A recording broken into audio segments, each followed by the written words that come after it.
জীবনে শান্তি নেই। ভাই বোনের সাথে প্রায় ঝগড়া অশান্তি লেগেই আছে। ঘর বাড়ি জমি জায়গা নিয়ে শত্রুতা, অর্থকষ্ট পেতে হচ্ছে, বিভিন্ন ঝামেলা অশান্তিতে ভুগতে হচ্ছে। কোর্ট কাছারি মামলা মকদ্দমা লেগেই আছে। তারপর বিয়ে হচ্ছে না, বিয়ের সম্বন্ধ এলেও ভেঙে যাচ্ছে। বিবাহিত জীবনে অশান্তি দেখা যাচ্ছে। অশুভ শক্তি বারবার আপনাকে আক্রান্ত করার চেষ্টা করছে।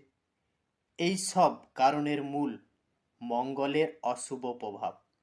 এই মঙ্গল গ্রহের অশুভ প্রভাবে আপনার জীবনে অন্ধকার নেমে আসবে। কি করবেন? এই গ্রহর অশুভ দোষ কাটাতে গ্রহযজ্ঞ করতে হবে। আর তা যদি না সামর্থ্য হয়, তবে বগলামুখী কবচ অবশ্যই ধারণ করতে হবে।